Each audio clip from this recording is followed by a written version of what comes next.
DRG Kids।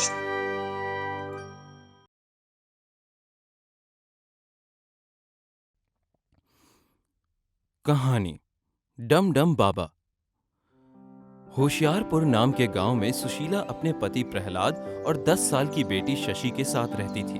Prahlad किसान था और उसकी बेटी शशि गांव के ही स्कूल में पढ़ती थी। शशि पढ़ाई में कमजोर थी, उसका मन पढ़ने में नहीं लगता था, लेकिन खेल कूद और बाकी दूसरी कलाओं में हमेशा प्रथम आती थी। लेकिन सुशीला को शशि का खेलना कूदना बिल्कुल पसंद नहीं था। उसे शशि की पढ़ाई की बहुत चिंता होती थी। ऐसे ही एक दिन जब सुशीला अपने घर पर अकेली बैठी गेहूं साफ कर रही थी, तभी उसके घर के आगे काले कपड़ों में एक तांत्रिक बाबा कुछ जोर जोर से बोल रहा था। अलख निरंजन, जिसका काम न बनता हो, नौकरी की परेशानी हो या कोई पढ़ाई में कमजोर हो, हमारे पास इन सभी समस्याओं का समाधान है। तुरंत भला होगा। अलख निरंजन, मुफ्त मंजन, घिस मेरे नंदन, हम हैं डम डम बाबा। अलख निरंजन। सुशीला बाबा की सारी बातें ध्यान से सुनती है। क्यों ना बाबा को बुलाकर शशि की पढ़ाई की बात बताऊं? फिर तो शशि पढ़ाई में होशियार हो जाएगी। वो घर से बाहर आकर बाबा को आवाज लगाती है। बाबा जी सुनिए, यहाँ आइए। अलख निरंजन, बोलो बेटी, क्या कष्ट है? निसंकोच हमसे कह डालो। तुम्हारे सभी कष्टों का निवारण डम डम बाबा के पास उपलब्ध है। बाबा, मेरी बेटी शशि पढ़ाई में बहुत कमजोर है। कोई बात नहीं, आज के बाद वो पढ़ाई में तेज हो जाएगी। बेटी, क्या हमें बाहर ही खड़ा रखोगी?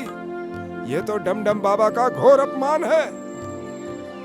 क्षमा करें बाबा, आइए अंदर आइए। बाबा घर के अंदर प्रवेश करते हैं और एक तख्त पर बैठ जाते हैं और कहते हैं, प्यास से हमारा गला सूख रहा है।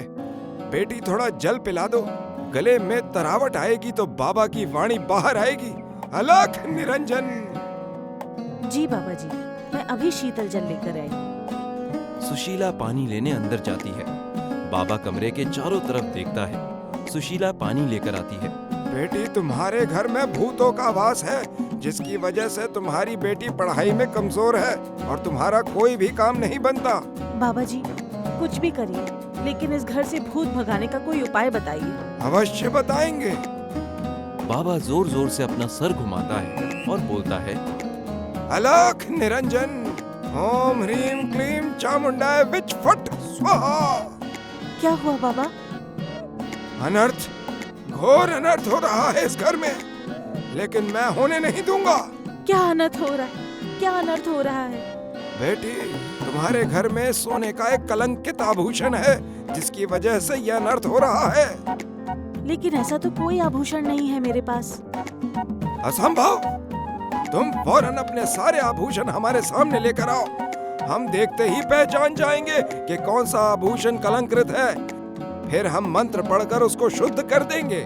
फिर तुम्हारी सारी समस्या दूर हो जाएगी। जी बाबा जी, मैं अभी आभूषण की पोटली लेकर आई। देर मत करो बेटी, जल्दी लेकर आओ। सुशीला अपने सारे सोने के गहनों की पोटली लाकर बाबा के सामने रख देती है। लाल रंग की पोटली में उसके गहने हैं। ये लीजिए बाबा, इस पोटली में मेरे सभी आभूषण हैं। बेटी, इस पोटली को खोलो, क्योंकि हम आभूषण को हाथ नहीं लगाते। सुशीला पोटली खोलती है। कीमती गहने देखकर बाबा मन ही मन खुश होता है। वो अब जोर जोर से मंत्र बोलने लगता है। ओम ह्रीम क्लीम चामुंडाय विच फट स्वाहा। बेटी, पानी लेकर आओ। सुशीला पानी लेकर आती है। बाबा पानी लेकर गहनों पर 2-3 बार छींटे मारता है और कहता है, बेटी, आभूषण का शुद्धिकरण हो गया है। अब अपने हाथ से पोटली को बांध दो और एक मिट्टी का छोटा मटका लेकर आओ। सुशीला पोटली बांधकर मिट्टी का मटका लेने अंदर जाती है। तभी बाबा अपने झोले में से एक वैसी ही लाल रंग की पोटली निकालकर वहीं रख देता है और आभूषण की असली पोटली अपने झोले में डाल देता है। अलख निरंजन, काम हो गया है बेटी। अब तुम्हारे सारे कष्ट दूर हो जाएंगे। सुशीला एक मटका लेकर आती है। बेटी, अपने हाथों से इस पोटली को मटके में रख दो। मटके को घर के किसी कोने में रख देना और रात के समय पोटली निकाल लेना। सुशीला पोटली को मटके में रखकर मटका घर में ले जाती है और बाबा के लिए एक डब्बे में कुछ दक्षिणा लाती है। बाबा, ये दक्षिणा स्वीकार कीजिए। नहीं बेटी, हम दक्षिणा नहीं लेते। हम बिना लालच के निस्वार्थ भाव से सेवा करते हैं। आज से इस घर से सारे भूत भाग जाएंगे और तुम्हारे सभी काम बन जाएंगे। अब हम जाते हैं। अलख निरंजन। अच्छा, प्रणाम बाबा। कितने अच्छे बाबा हैं, मुफ्त में हमारा काम कर दिया। अब मेरी बेटी खूब मन लगा के पढ़ेगी। इधर शशि और उसके 3 दोस्त सौरभ, रिंकी और दिव्या स्कूल से घर आ रहे हैं। शशि के हाथ में ट्रॉफी है। आज वो स्कूल में दौड़ प्रतियोगिता में प्रथम आई है। शशि, आज ये ट्रॉफी देखकर तुम्हारे माँ पिताजी तो खुश हो जाएंगे। नहीं, पिताजी खुश होंगे लेकिन माँ नाराज होगी। उनको मेरा दौड़ना खेलना पसंद नहीं। वो चाहती है कि मैं बस पढ़ाई करूं। लेकिन तुम्हारे पिताजी को तो पसंद है ना? हाँ, तो फिर चिंता मत कर। देखना, एक दिन तुम खेल में बहुत आगे जाओगी। तब तुम्हारी माँ को भी अच्छा लगेगा। बातें करते करते शशि का घर आ जाता है। वो कहती है, कल स्कूल की छुट्टी है, हम सब मिलकर कहीं घूमने चलेंगे। हाँ। शशि अपने घर आ जाती है। रात का समय है। शशि और उसके पिताजी खाना खा रहे हैं। सुशीला गरम गरम रोटियां बनाकर दोनों को खिला रही है। सुनो जी, आज एक बहुत अच्छा काम हुआ है। अब शशि पढ़ाई में तेज हो जाएगी। वो कैसे? कोई चमत्कार हुआ है क्या? पिताजी, माँ तो बिना मतलब ही चिंता करती है। आज एक दमदम बाबा आए थे। उन्होंने मेरे कलंकित आभूषण को शुद्ध करके घर के भूतों को भगा दिया है। क्या? कहाँ है वो आभूषण? लेकर आओ। सुशीला अंदर से मटका लेकर आती है। प्रहलाद पोटली खोलता है तो उसमें गहनों की जगह पत्थर निकलते हैं। अरे ये क्या? हाय, मैं तो बर्बाद हो गई। तुमको उस ढोंगी बाबा ने लूट लिया है। अब हम उसे कहाँ ढूंढेंगे? आप लोग दुखी मत हो, कल मैं कुछ करती हूँ। आपके गहने वापस लाऊंगी और उस ढोंगी बाबा को हम ऐसा मजा चखाएंगे कि उसकी नानी याद आ जाएगी। सुबह चारों बच्चे तालाब के पास मिलते हैं। शशि उन सबको डमडम बाबा की बात बताती है। चारों मिलकर कुछ प्लान करते हैं। गांव से बाहर जाकर उस बाबा को खोजते हैं। ऐसे तो बहुत समय लग जाएगा, कुछ और करना होगा। अरे हाँ, मेरी दादी कहती थी कि पीपल के पेड़ के नीचे बोलने वाले उल्लू महाराज रहते हैं।